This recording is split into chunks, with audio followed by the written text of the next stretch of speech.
Pai, do Filho e do Espírito Santo. Amém. Queridos amados cristãos ortodoxos, hoje nos deparamos com a leitura do Evangelho de São Mateus, onde escutamos uma parábola que, se alguém pense que é uma parábola comum, como várias outras que lemos ao longo dos anos, como se fosse mais uma parábola explicativa, como se estivéssemos falando de mais uma virtude, a respeito de todas as virtudes que compõem a vida cristã de um homem, e na verdade estarão muito enganados, porque essa de fato não é uma parábola comum, nem tampouco o que nos é apresentado aqui é uma virtude comum como as outras.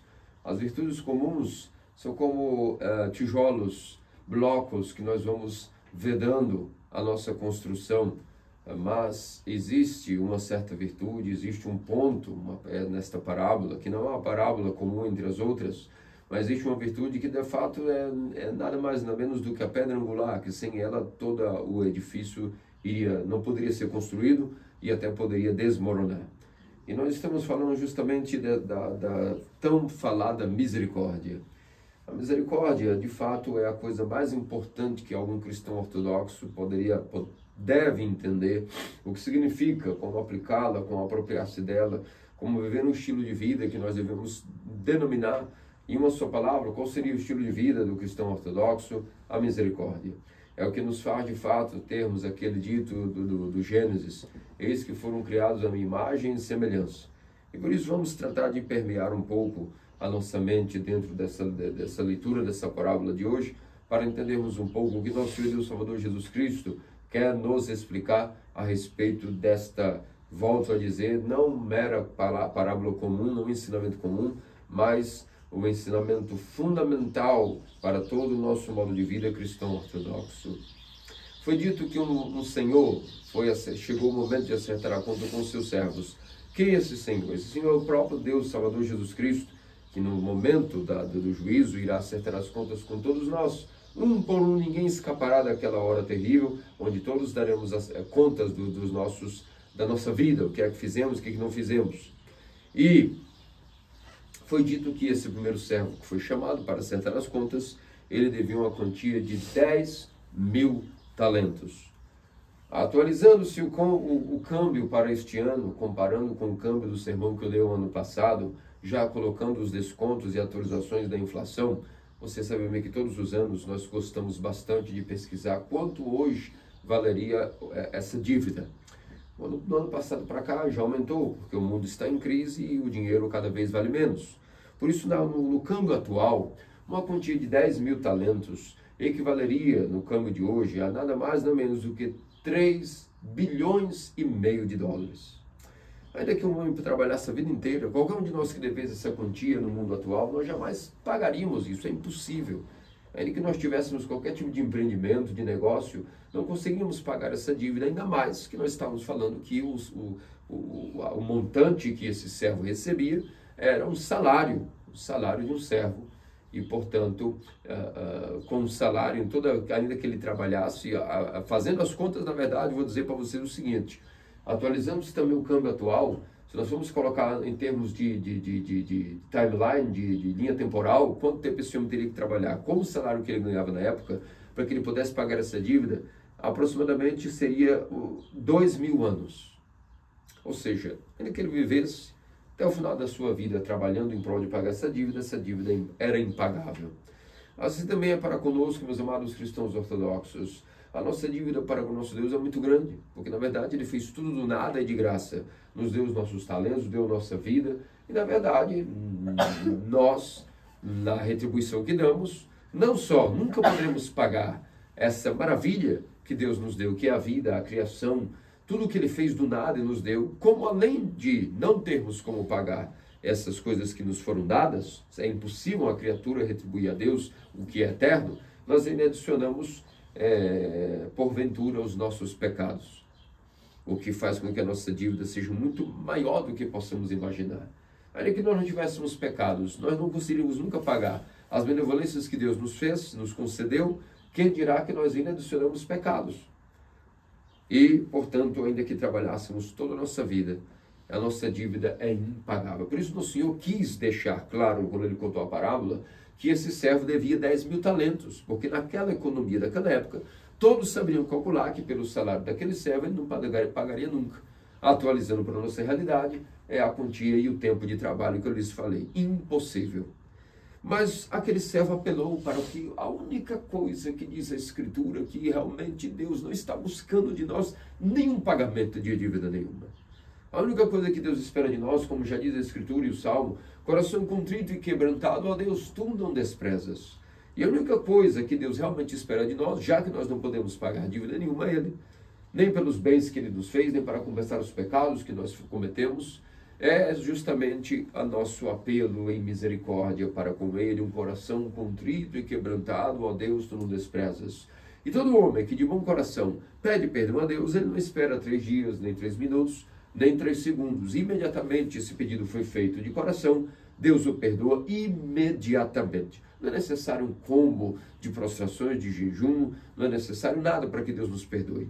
Todas essas coisas têm a ver com terapias, para que nós não caiamos em outros vícios, mas isso não é o tema do domingo de hoje. A verdade é que não é nada, não é necessário nada, nenhuma prostração, nenhum pensamento, nada. Apenas de coração contrito e quebrantado, pedir a Deus perdão, imediatamente Ele derrama sua misericórdia sobre nós, perdoando os nossos pecados, com esse óleo da alegria, o óleo do perdão, que é capaz de escorrer sobre todo homem, perdoando todos os seus pecados, e inclusive dando a ele a comunicação no interior do seu coração, de que ele foi perdoado. E não há alegria maior do que quando nós estamos nesse estilo de vida, vivendo a misericórdia da oração de Jesus. Senhor Jesus Cristo, Filho de Deus, tem misericórdia de mim, que sou pecador.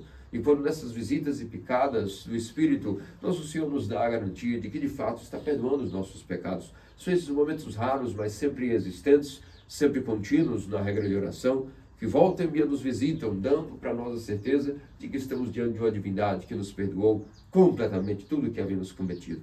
E esse sentimento causa-nos imediatamente uma compulsão, lágrimas, soluços que não são emocionais, mas são completamente movidos pelas cordas e harpas do Espírito.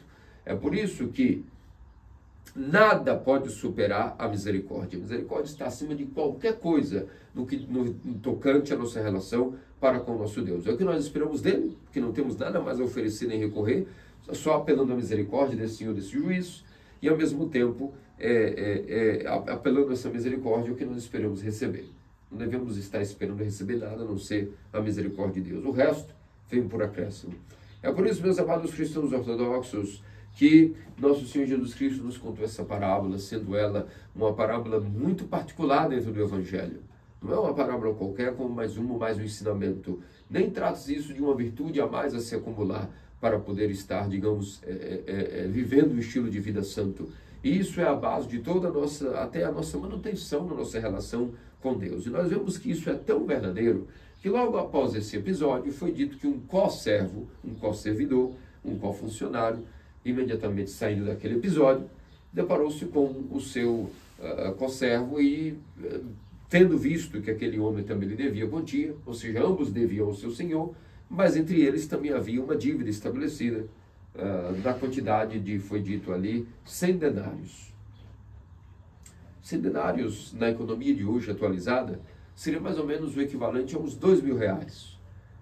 Para a economia daquela época, não demoraria muito de que 2, 3 meses essa dívida seria paga por esse amigo de um para com o outro.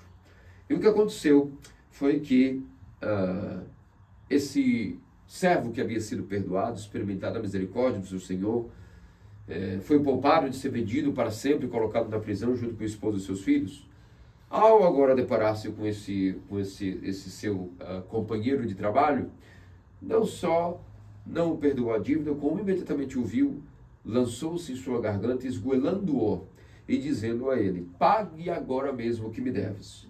E esse homem ajoelhou-se diante dele, como se fosse um replay do que ele fez com o seu servo, também rogou a ele: por favor, dá-me um prazo e eu te pagarei.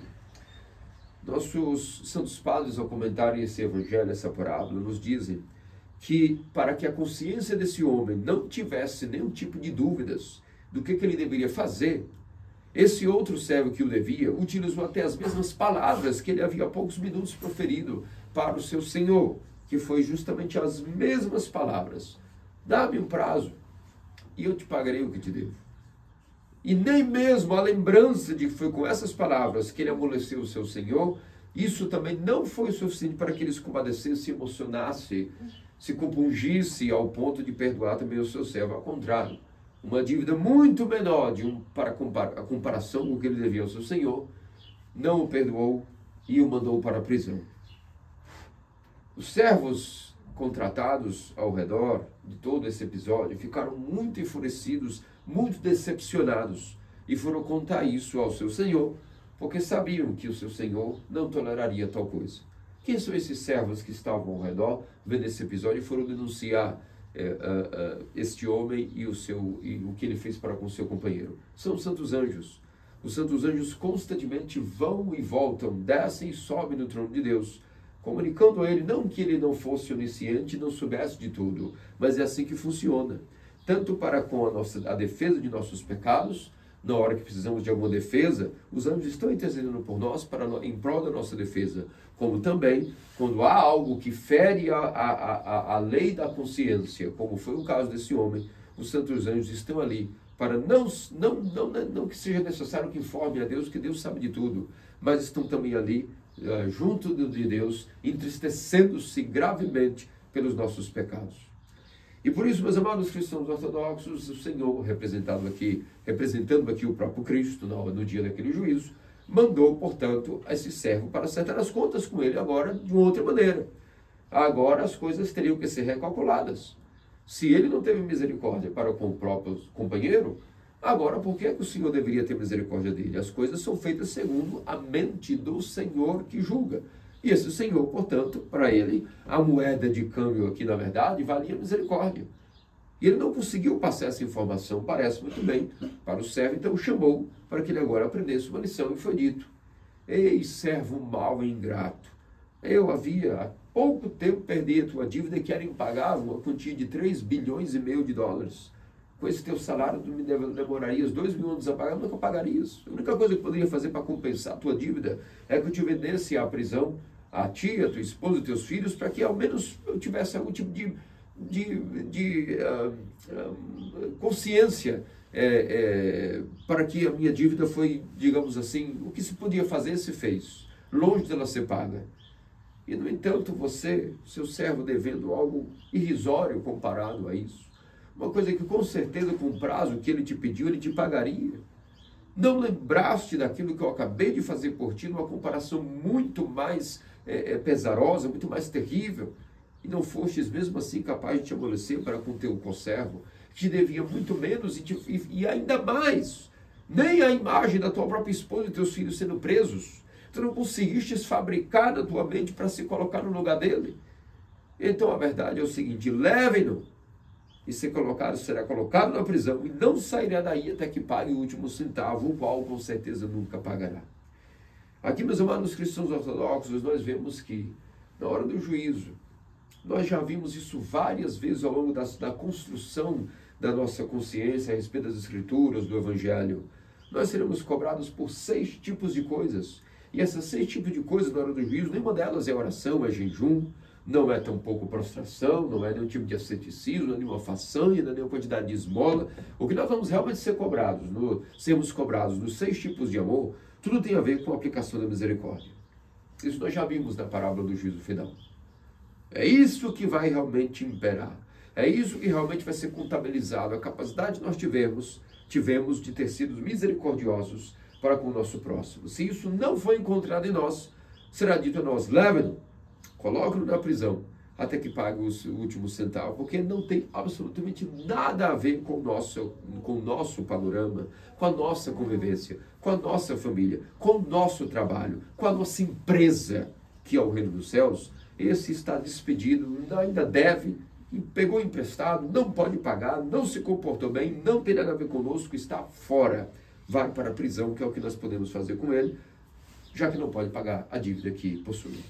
É por isso, meus cristãos ortodoxos, queridos, amados irmãos, sempre devemos nos lembrar de que quão perigosa é a nossa vida se nós a vivermos sem a aplicação da misericórdia. E que ainda que nós não tivermos nada a oferecer diante de Deus, a única coisa que pode compensar as nossas fraquezas, as nossas debilidades na nossa vida espiritual, quando nós formos nos apresentar diante do juízo, a única coisa que pode cobrir encobrir as nossas fraquezas, as lacunas daquilo que nós não fomos perfeitos na nossa edificação, a única coisa que poderá compensar isso será as nossas obras de misericórdia. Coração contrito e quebrantado, ó Deus, tu não desprezas. Isso na hora de pedir perdão, isso na hora também de perdoar. E aqui nós nos deparamos com um dilema muito grande. Cada um de nós, volta e meia, estaremos diante de algum desafio da nossa vida, que será muito difícil perdoar e aplicar a misericórdia ao inimigo ou a alguém.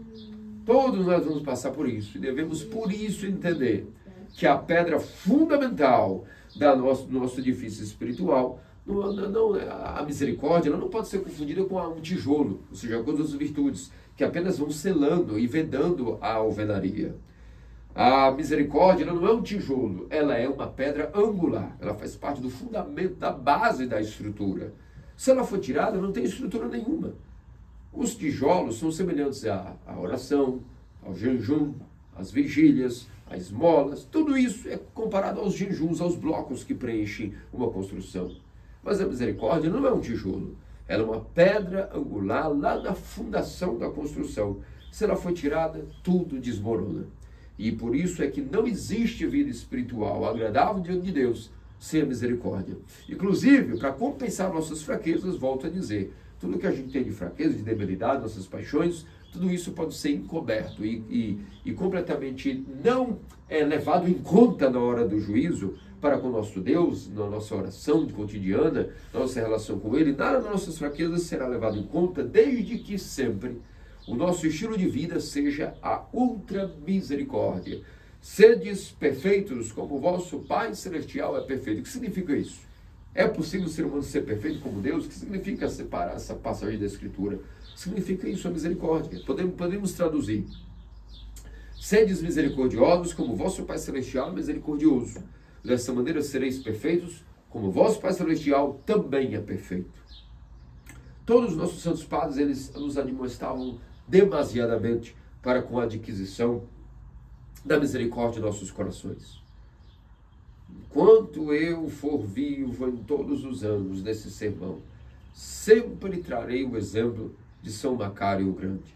São Macário era conhecido entre os monges como um Deus caminhante na terra.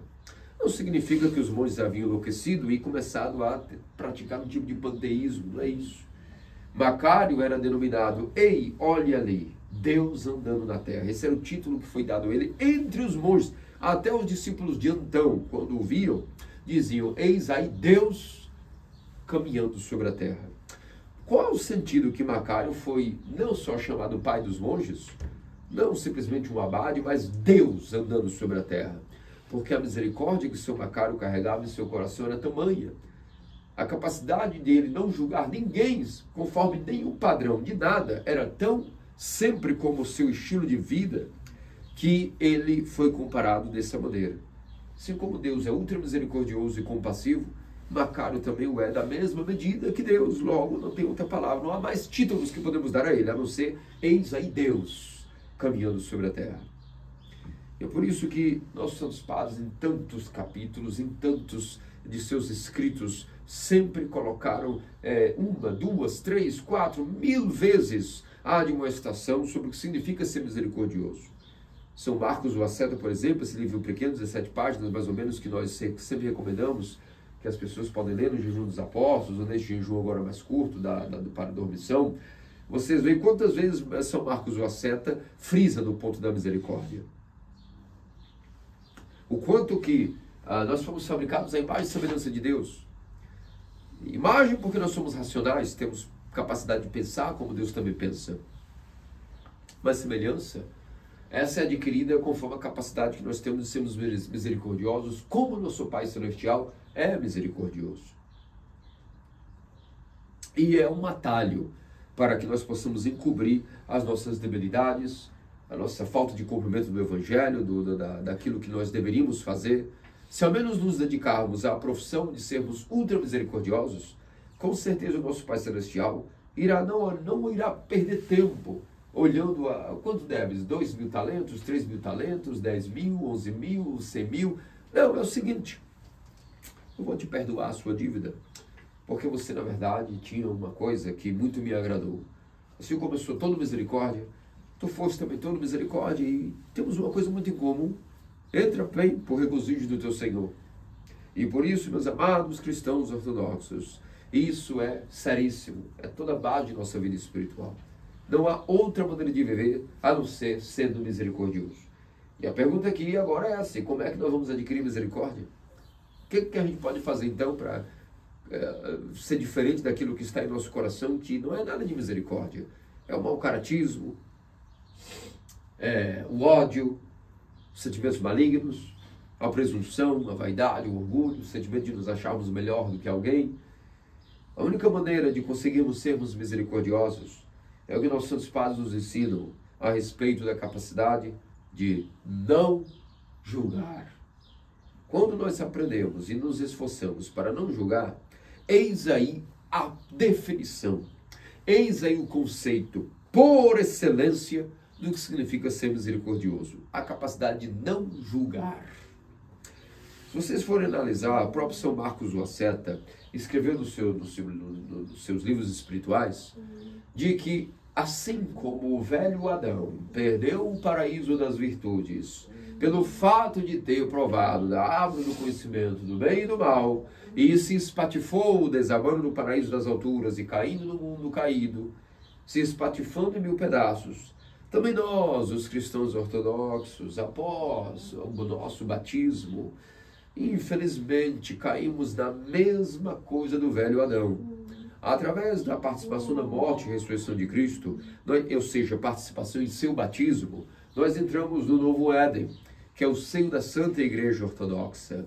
E como novo Adão, com uma alma ressuscitada, que poderá energizar o corpo no juízo final para a regeneração, entrando nesse novo paraíso, entrando novamente um novo Adão, porque nós temos uma nova constituição do nosso batismo, podemos nos chamar agora como novo Adão, porque fomos inseridos no corpo do novo Adão, através de seu batismo, de participação em sua morte e ressurreição.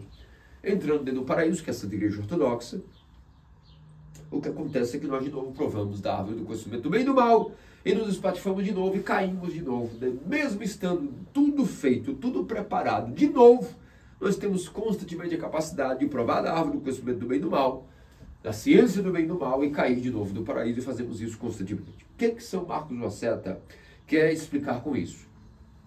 Assim como o trauma e a doença de Adão foram consequências dessa magnanimidade de ter provado da árvore do conhecimento do mal e ter adquirido em si um mau caratismo, ou seja, uma doença ou enfermidade de sempre julgar o próximo segundo suas opiniões pessoais, segundo suas perspectivas, um tal moralismo doentio que quer analisar o homem segundo uma moral esta que na verdade não é suficiente para dentro do Evangelho da Igreja Ortodoxa, onde até podemos dizer, sem medo de pecar, que diante da análise da ortodoxia sobre as coisas, não há moral. A moral nossa é produzida a partir da prática dos mandamentos, mas mesmo assim, isso não quer dizer que vamos nos tornar pessoas moralistas. Existe uma moral fundamentada e consequente dos mandamentos, mas tudo isso que o mundo tem, por esse moralismo, que julga as pessoas conforme a moral e a suposta ética, tudo isso é insignificante para com a mente de Cristo. E alguém pode dizer, o que você está dizendo? Que é isso, uma blasfêmia? Vamos rasgar nossas vestes como os fariseus diante desse sermão, o qual falas uma blasfêmia? Bom, cada um tem uma mentalidade, cada um tem que entender as coisas se quiser, se não quiser também, quem puder entender, que entenda. O mundo tem a sua moral, a igreja tem a sua moral. O mundo tem a moral segundo a moral do mundo. A igreja tem a sua moral segundo a moral da igreja. E a moral da igreja é a misericórdia, a compaixão, acima de qualquer tipo de discernimento, pensamento ou interpretação pessoal subjetiva sobre alguém. E nós entendemos que, na verdade, isso é uma enfermidade, uma doença do mundo caído, que sempre, infelizmente, temos uma enfermidade tão grande de querer julgar as pessoas baseado no que nós vemos e assimilamos dos seus supostos erros e pecados. E isso não é a maneira correta de adquirir a mentalidade de Cristo. de ser um cristão ortodoxo, de adquirir o fronema, de poder ser até salvo, porque disso depende a nossa salvação. Se nós somos presos e freados pela moral do mundo, nós jamais avançaremos na vida espiritual. Eis aí a verdade. E é por isso que São Marcos do Asceta nos explica. A mesma enfermidade que Adão teve ao provar dessa árvore do conhecimento do bem e do mal, e agora passou a ter uma enfermidade de julgar o próximo, segundo os erros ou acertos daquele próximo, e sempre vendo e dando muita ênfase às coisas malignas que a pessoa fez ou deixou de fazer, não perdendo a capacidade de analisar a pessoa, segundo o que ela é de fato, segundo a sua essência, segundo a misericórdia, passa a analisar as pessoas segundo o que elas fizeram, deixaram de fazer. E isso é uma visão muito opaca, muito míope, muito redutiva daquilo que é a mente de Deus. E até a realidade de cada ser humano. Já pensou se nós formos julgados com essa moeda? Na hora do juízo, se Deus fosse nos julgar com a mesma moeda da árvore do conhecimento do bem e do mal? É por isso que também acontece a mesma coisa na Santa Igreja Ortodoxa, que é o paraíso atualmente. Nós que somos constituídos do corpo do novo Adão, de novo provamos da mesma árvore do conhecimento do bem e do mal e nos espatifamos de novo caindo do paraíso. Isso se dá devido a quando nós também não batalhamos dentro de nós para vencer essa doença do velho Adão, de novo passamos a querer julgar as pessoas segundo suas ações, segundo a suposta moral e ética do mundo, e passamos a não executar, na verdade, a única coisa que se espera do novo Adão, reinserido de novo no paraíso, através do batismo em Cristo, que é a mente de misericórdia e compaixão, e nada mais. Nada mais, não há nenhum só mandamento, não há nenhum só submandamento da Torá que nos diga, que nos ensina, junto com o Evangelho, que nós devemos estar procurando julgar uma pessoa segundo as metodologias da moral e ética filosófica greco-romana, sei lá o que possamos denominar. Nada disso. Não vemos na Escritura nenhum tipo de mandamento ou ordenança para ficarmos preocupados em enquadrar pessoas em perfis determinados. Dessa psicologia determinista da vida moderna, que quer analisar as pessoas pelos que elas fizeram, deixaram de fazer. Imagina se isso pode ser analisado segundo a mente de Deus, que vê a essência de cada homem, de cada ser humano. Não julgueis para não seres julgados. Se julgardes segundo a justiça, sereis julgados segundo a justiça. Se julgardes segundo a misericórdia, sereis julgados segundo a misericórdia. Mas o melhor de tudo é, não julgueis para não seres julgados. Porque com a mesma moeda que julgardes, sereis também julgados. É por isso que nossos santos padres sabem muito bem disso. E tentaram se dedicar com toda a inteligência, força e energia. Toda a memória deles era dedicada a tentar colocar em prática, ao menos isso, de não julgar ninguém. Porque com isso, sabiam que tudo que eles têm, que não agradaram a Deus, tudo que eles não preencheram de deificação, será compensado e coberto pela misericórdia. Percebe como isso é algo seríssimo? E todas as vezes que nós vamos de novo bebendo nesse negócio de querer julgar as pessoas segundo o que elas eram de bem ou de mal, a gente acaba caindo de novo no mesmo provar daquela árvore proibida que foi nos dita para não comer. Como de novo agora no paraíso das virtudes, da Igreja Ortodoxa, no conceito do novo Adão, também foi nos dito, não comam dessa árvore, não julgueis para não serem julgados, porque se comeres dessa árvore, morrerás. Então o jejum verdadeiro é o jejum que jejuamos de julgar o irmão, de julgar o próximo. Isso é jejum.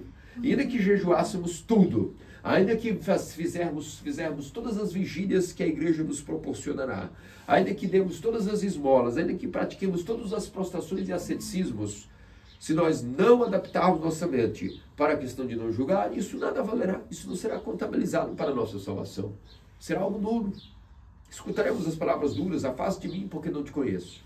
Por isso, meus amados cristãos ortodoxos, vamos nos dedicar com todo o corpo e alma, coração, mente, volição, a essa coisa dificílima, mas que é a única garantia de nossa salvação, a virtude fundamental, e não mais uma das virtudes, mas a virtude fundamental de ser misericordioso, de não julgar o próximo, em hipótese alguma. Nós não temos inteligência para isso, acabou, ponto final, aqui a aceitar. Nós não temos a capacidade de analisar o ser humano de maneira correta, porque nós não somos Deus. E Deus não pode vir morar numa pessoa a qual ele vê que não tem um trono assentado para ele vir morar. Qual é o trono que todo homem tem que assentar dentro de si, para que Deus possa ver que ali agora tem um assento e ele possa vir sentar dentro desse homem, morar nele e fazer dele sua morada? É a misericórdia. Deus jamais vai vir sentar dentro de um trono que não tenha misericórdia já dentro dele. Porque Deus é Deus e Deus precisa de um trono para sentar. Ele é o Rei poderoso, o Senhor do universo. Como pode dizer que o Senhor venha sentar-se no chão do nosso coração? Ou seja, olhar e dizer, não tem nada, não tem um assento, vou sentar no chão. Como pode ser isso? Não é compatível para com Deus. E o trono do nosso coração é o assento de misericórdia. Isso até mesmo literalmente no tabernáculo, no Antigo Testamento, diante do rito judaico, a Arca da Aliança, todo o rito do sumo sacerdote, entrando e aspergindo o que chamava-se o assento de misericórdia, com o sangue do cordeiro sacrificado no holocausto. Tudo isso era para aplacar a misericórdia de Deus, por isso chamava-se assento de misericórdia. Se aspergia o sangue do cordeiro oferecido, para que aquele sangue ali aspergido na arca e no assento pudesse ser uma maneira de expiar os pecados do sacerdote e das pessoas pelas quais ele estava rezando, e até pelo mundo inteiro. Todo o Antigo Testamento já vinha nos preparando para aquilo que é a mente de misericórdia. Se alguém pensa que o Antigo Testamento, pela sua interpretação aparente, aparenta ser uma época dura, uma época sem amor, uma época de julgamento, de moral, de justiça, está muito enganado. Quem julga pela justiça é alguém enfermo, como foi o caso daquele servo, que foi um servo mau, ingrato. Ele aplicou sem nenhum tipo de erro a justiça para com o seu co-servidor, o seu co-funcionário. Ele aplicou a justiça. Você me deve, você vai me pagar. Não pode me pagar, você vai preso. Ele foi justo. Foi extremamente justo. Mas, para com ele, se a justiça fosse aplicada, ele não teria liberdade de ação. Ele não teria mais a sua vida. Para com ele, o que foi aplicado na vida dele foi a misericórdia, não foi a justiça. E tendo recebido a misericórdia, ele não soube dar a misericórdia, ele deu a justiça. Então agora a justiça foi dada a ele. E a justiça para ele não foi nada legal. Não podendo pagar a sua dívida, ele foi condenado. Não caiamos nesta mesma besteira, meus amados queridos cristãos ortodoxos, de sempre pedir na oração de Jesus a misericórdia, mas para com o nosso próximo aplicar a justiça. Às vezes haverá episódio ou outro, será muito difícil, será uma guerra pessoal, uma guerra de inteligência, uma guerra de vontade, uma guerra de coração. Mas lembremos-nos desse ponto do Evangelho. Percebam quão importante é esse domingo de hoje, fundamental, que é a única coisa que poderá nos dar aquele resfriamento, aquele orvalho da graça de dizer, eu preciso bater o pé e chega. Ainda que eu não tenha força, eu não posso mais viver, né, sem perdoar as pessoas que me ofenderam. Senão a minha relação com Deus não vai ser efetiva. Eu não quero pensar, eu não concordo, enfim, chega, eu cansei, eu me desmonto. Está perdoado, chega, não consigo mais galgar esse fardo. Que Deus tenha misericórdia de mim e de todos. Essa é a mentalidade dos santos padres. Quando vemos alguém até desesperado, preso nas paixões, não sejamos o primeiro a julgá-lo. A gente não sabe. Nossos santos padres eram tão sábios que diziam em lágrimas, eu não posso julgar. Quando viam alguém, quando Macário via alguém numa queda moral gigantesca aparente, ele simplesmente fazia de tudo para encobrir aquele pecado, para que os outros monges não vissem. E por isso as pessoas vão descobrir, vez aí Deus sobre a terra. Porque na Escritura diz que no dia do juízo, Cristo, conforme nós encobrimos o pecado do nosso irmão, Deus também encobrirá os nossos pecados diante do próprio trono de seu Pai. Assim estão nas epístolas explicadas para nós, segundo o ensinamento dos apóstolos. Que tudo que nós encobrimos o pecado dos nossos irmãos, Cristo também encobrirá os nossos pecados no dia do juízo. Assim também Macário fazia o mesmo para com seus discípulos. Quando temos um episódio, vocês já devem ter lido isso várias vezes, quando um certo monge, Macário, esse monge caiu numa fraqueza e armou a situação que sempre uma prostituta poderia entrar dentro de sua cela pela janela, e ele tinha relações com ela, pagava ela, e Macário, para poder salvar aquela alma, esperou o momento correto de poder dar a ele uma cura efetiva para com aquela paixão. E certa vez os monges desconfiaram daquela situação, dos ruídos, e estavam quase certos de que era isso que iriam encontrar ali, que esse monge estava tendo encontros secretos em sua cela. E Macário, sabendo disso, entrou primeiro na cela rapidamente, o pegou na hora do ato, e esse monge não sabia o que fazer. E Macário disse para eles, pediu que a mulher entrasse dentro do cesto de palha, tampou o cesto de palha, e ele mesmo, Macário, sentou em cima do cesto e fingiu estar conversando com o monge. E os monges, na hora que abriram a porta, crentes queriam pegar uma cena terrífica, uma cena pronta para expulsá-lo daquele mosteiro, viram que os ruídos, Macário, pois não, o que podem fazer, porque estão entrando na cela sem a regra de primeiro pedir a licença, a autorização, estão atrapalhando aqui o meu diálogo com eles, saiam daqui imediatamente, são intrusos, são pessoas mal educadas, voltem para suas regras, estão sem trabalho, são vagabundos. E naquele momento, não foi necessário que Macário dissesse nada mais ao seu discípulo. Ele só se levantou, o cumprimentou, e o monge, obviamente, com todo tipo de lágrimas, foi curado pela misericórdia e pelo amor. Não foi necessário um sermão, não foi necessário uma admoestação. Para ele foi suficiente. A paixão foi curada pela misericórdia de Macário. Certa outra vez, quando viram que um outro irmão foi pego em algum tipo de coisa grave, moral, fizeram um sinaxe dentro do mosteiro e iriam reunir uma assembleia, vamos dizer assim, uma conferência entre os monges, para poder julgar e expulsar aquele irmão do monastério devido a um ato que ele fez também imperdoável. E então disseram que temos que mandar chamar o nosso abade da sua reclusão para que ele possa participar dessa conferência. Afinal de contas, o voto final também é dele, tem que ver a situação toda. E Macário disse, ok, só um minutinho, eu já estou indo. E pegou um saco de trigo, pegou sua faquinha na sua cintura, fez um buraco bem grande e colocou o saco nas costas e foi andando rumo à conferência. E quando eu falar, o que é isso? Qual o sentido disso, Abba? Por que você está carregando furaço, o saco? E qual é o ensinamento disso agora? Ele disse, eu não sei, a verdade é que eu estou um pouco constrangido dentro dessa situação. Porque eu cheio de pecados, conforme ando deixando meus pecados, o rastro dos meus pecados, e vocês estão me brigando agora em julgar alguém que supostamente tem pecado. Agora eu fico constrangido, porque tendo meus pecados, vou julgar outro pecador. Como é que vai ser isso?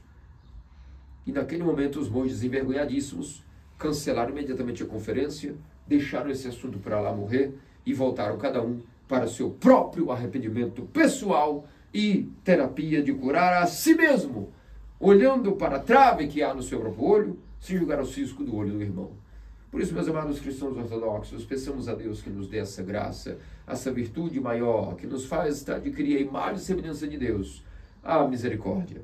Para que possamos adquirir ela, vamos pedir a Deus também que nos ajude a não beber novamente, a não comer novamente esse fruto maldito, que nos faz cair de novo do paraíso da Igreja Ortodoxa, que é comer árvore do conhecimento do bem e do mal, seja capacidade de ficar julgando o próximo segundo o que ele fez de bem, segundo o que ele fez de mal. Não julguemos para não sermos julgados. E não julgando, vamos adquirir misericórdia. Adquirindo misericórdia, vamos ao próximo passo da bem-aventurança. Bem-aventurados misericordiosos, porque alcançarão misericórdia. Logo em seguida, o próximo, nas bem-aventuranças, bem-aventurados os puros de coração, porque verão a Deus. Ou seja, primeiro ser misericordioso como Deus é misericordioso, perfeito como Deus é perfeito. E então, adquirindo misericórdia, vamos adquirir um coração puro. Porque para ser misericordioso, tem que adquirir a capacidade de não julgar. Quem não julga tem coração puro. E um coração puro é capaz de ver a Deus. Que Deus, nosso Senhor e Deus Salvador Jesus Cristo, faça-nos dignos pelas orações do seu puríssimo momento até a tal que se Virgem Maria e todos os santos. Amém.